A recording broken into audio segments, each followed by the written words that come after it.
Gagawa nga pala tayo ng pangalan gamit to. Hindi nga lang talaga pangalan yung ginawa ko dyan. Hindi ko lang talaga alam kung anong sasabihin ko, kung ano yung gagawin ko. Hindi ko naman kasi pwedeng sabihin gagawa ko ng babae.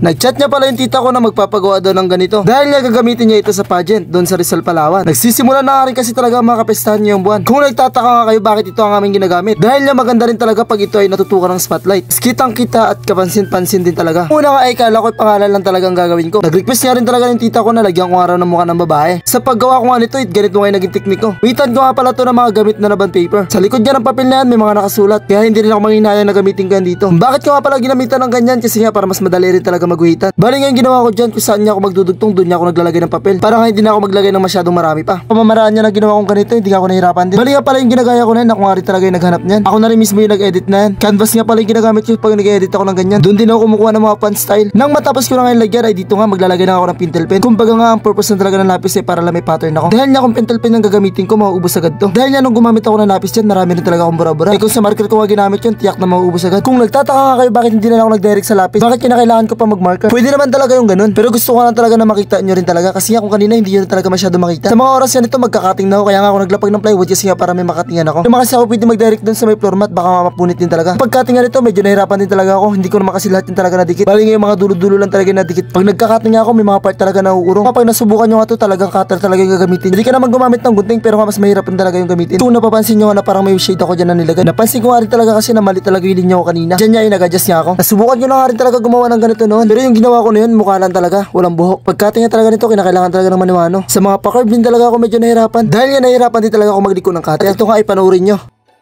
Hanggang dito nga ay nanonood ka pa rin. At kung nagugustuhan mo yung mga ganitong video, pakilike naman. Mapapanood nyo nga ay parang madali lang. Syempre para sa akin madali lang rin talaga yan. Pero kung sa inyo mga baguhan, talaga mahirap din talagang gawin yan. Part nga nito yung isa-isa ko natanggal. Kung nakikita nyo na parang may kinakating pa rin ako dyan, yan yung mga naiwan talaga na hindi mo rin talaga maaabot ng cutter. Pero hindi na rin talaga mahirap yan. Kung napapansin nyo nga ay naka-medyas pa ako nyan. Galing pa kasi talaga ako ng school na yan. Wala na kaming pasok kaya nga umuwi nga ako para gawin yan. At bakit nyo nga talaga kinakailangan na nakaubad ako? Gumagawa kasi ako nyan, nasa kwarto ako. Talagang mainit dito sa lugar natin. Hindi nga tayo mayaman kaya wala rin talaga tayong aircon. Malayo na nga talaga yung sinasabi ko. Dito na nga nung matapos siyang katingin.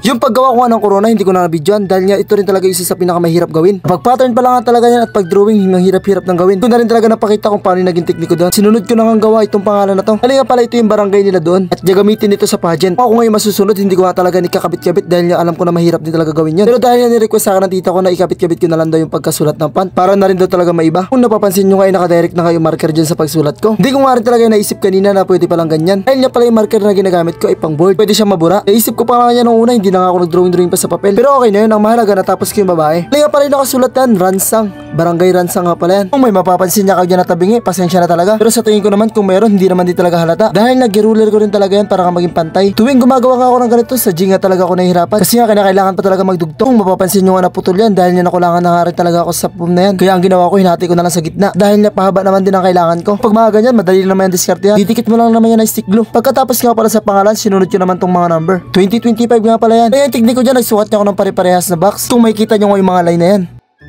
At ito na ngayon natapos ko siya. Kung nga siya masyado mabidyoan dahil nga maskip na rin sa kwarto ko. Or dahil nga masyadong malaki rin talaga yung nagawa ko.